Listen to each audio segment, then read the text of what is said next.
Hey everybody, it's Eddie from Tokyo. This is your cryptocurrency update from Japan, and there is some surprising news today that the Bank of Japan is going to load up on 6 billion in cash. And this cash is the US dollar. And they want to make sure that they have enough fiat to combat any market disruptions that may occur moving into the end of the year. And this is the first time that the Bank of Japan has purchased dollars outright from the Ministry of Finance, underscoring the caution over the risk of renewed funding strains heading into the end of this year. So I think it should be very much something we're paying attention to because, well, what does it mean? Times look very unstable. And it is really happening because of, a lot of different occurrences. But when you want to know what banks are thinking, they don't want to get caught cash strapped. That's for sure. And especially here in Japan, investors and banks, since June, they have been piling into the dollar, believe it or not, with these long-term swap contracts. Why? Because of the negative rates. Negative rates here are expected to remain well into probably past 2023. So there's no incentive to hold on to yen. And the banks, they're seeking these currency swaps for the greenback. You probably now heard, I'm moving to something a bit amazing, actually. You probably heard that SBI made B2C2 a subsidiary, wholly owned by SBI. It was officially announced today that the SBI subsidiary was official. And I've been talking about this since September because that's when we learned that they were going to take a stake, but we just learned recently that that stake was going to be an acquisition. And this is huge because B2C2 is arguably the world's largest market maker in the field of crypto. And they do it in a huge way globally. SBI, since they connected to the exchange this last September, listen to this, probably didn't hear, they have increased their daily trading volume by 10x. This is a global network of liquidity. Liquidity. That is what the digital asset XRP is needing to roll out its global initiative using the digital asset XRP as an on-demand liquidity bridge for all those corridors in which the rails have been laid by Ripple. So liquidity is, I think, what we're going to get. And I see getting over that hurdle is a reality. And according to the CoinPost article, they're going to move their team to the SBI office in Tokyo and increase the current group of employees of 50 to 70. To 70. 70 for the institutional OTC desk. 70. I still can't get my head around that. According to Block Media, B2C2 OTC trading volume has quadrupled since it began collaborating with SBI. I just, my jaw drops. So SBI is really luring these big trading houses like Mitsubishi and Mitsui. And if he can bring them into the crypto fold, oh my gosh, this market is going to just be huge. And when I was on Twitter today, as where crypto lives and breathes, Mr. Kitao tweeted a very simple tweet that caught my attention. And it was a tweet about the SBI Business Graduate School. And I have not talked a lot about this.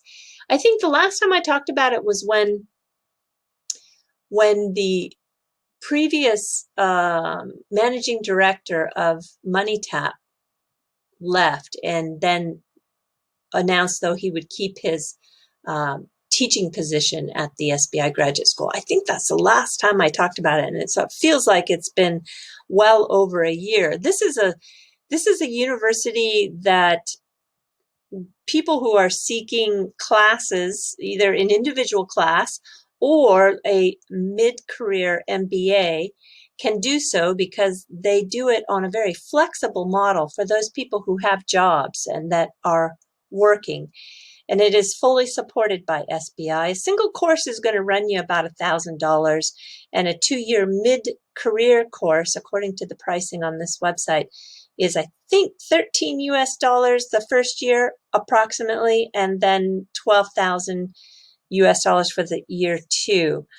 And this course that was tweeted out is going to be a new spring course taught by Michiaki Tanaka, who received his MBA from the University of Chicago School of Business in the United States.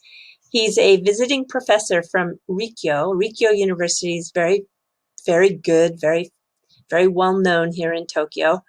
He was formerly with Bank of America and Citi and Tokyo Mitsubishi Bank as a VP in their investment banking arm. But he's going to analyze Sun Tzu. Sun Tzu is the ancient Chinese military strategist. He was born in about the year 500. And what he's going to do is look from a perspective of strategic theory to understand it from the context of modern business administration. How to fight, how to win. The grades are going to be given on the criteria as follows. So 30% will be weighted on your attendance. 30% then will be coming from how well you do on the quizzes. And the final assignment is 40% of your grade. You must read 4 books in advance. They were all written by Mr. Tanaka. But the one that I thought was most interesting is a book that he just finished. It's called The World of 2022, drawn by Amazon. It's not in English yet, and I'm not sure if it will be translated, but if it does, I will let you know because I'm going to be looking for that. And as I talked about a couple of days ago, we all need to be sure that we level up on our DeFi knowledge. And that is because the Flare Networks is coming to this space. And there's going to be lots of new projects that are going to build on it. And I think there's going to be also projects that come over from Ethereum. So here's a very interesting fun fact. It was tweeted out by Matt Hamilton today. And Vitalik once sofa surfed at the CTO of Ripple, Stefan Thomas's house. They discussed the ideas of smart contracts. Vitalik wanted to work at Ripple, but they were unable to secure a visa for him. So he left and created Ethereum. Now, I want to tell you before I go on to this next little portion of the related story here is that I own Ethereum. Ethereum has been, the first in terms of a smart contracts platform. I know now there are many other platforms to choose from, but I want to tell you that the one that is being created by Flare Networks is very important because it's this combination of some of the best technologies. And maybe to best illustrate that is to look at a tweet that Jungle Inc. put out today. He showed everyone that if you're going to lend 35 cents, because this compound is on Ethereum, it's the backbone for lending and borrowing crypto, it has a $9.36 fee. Point is that Jungle was trying to show you that the fees to transact on Ethereum are just way, way too high. And if you go to a website here, which provides you data all the way back to 2015, you can see that those fees have fluctuated. And when it gets congested, the fees get extremely high. And you can incur costs that are just crazy. When I had the founder of the Gala Games on my interview, he talked about the crazy monthly fees in the thousands and thousands of dollars that he was paying for the miners, because those fees go to the miners. So I know Ethereum is moving away from mining, but it's going to take a lot more time. And you can get so much of that information on the ethereum.org website. And they made their first step by getting the beacon chain out on December 1st. But you can see here, the beacon chain's role will change over time, but it's the foundational component for a secure, sustainable, and scalable Ethereum that they're working towards. It can't handle accounts or smart contracts right now. Now, I think it's going to, of course, get there, but this is a time that there's going to need other solutions. And Flare Networks is using the Ethereum virtual machine through this integration, but it's also, much less costly to transact, and it's going to be really fast because it uses the XRP ledger, and it directly increases the utility of XRP with this Spark token, and it's going to be bringing smart contracts to the world as a platform. So I think this is very exciting times that we are in moving to a brand new development that is really a superior product. I'm jumping to the fluff, everyone. I'm showing you that the rivers in Japan have been a part of entertainment for hundreds of years.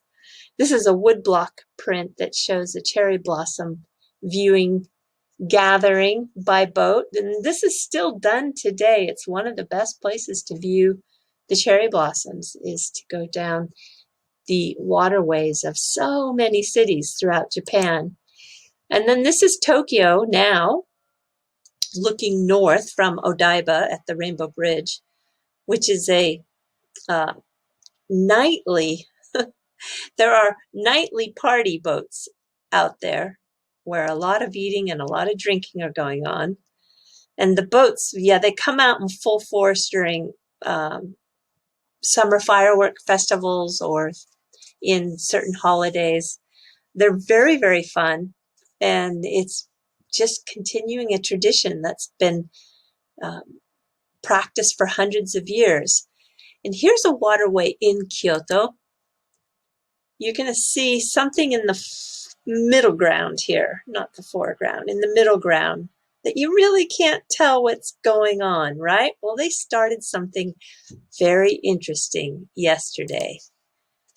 There is a new kind of party boat on the water, but it has these, what's called a kotatsu, which is a table that has a big blanket and a heater underneath.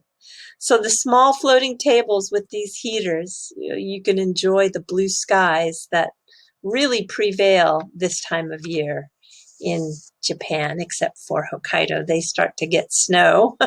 But in the Kanto region on down to the south, it's very, very sunny this time of year.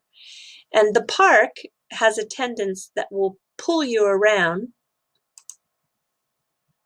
And you can even see that this one has a small barbecue, this small grill. I wonder if they make a dash to the bathroom for a break. I don't know. That is something I need to research. All right, everybody, do take care. Sayonara for now. Bye-bye.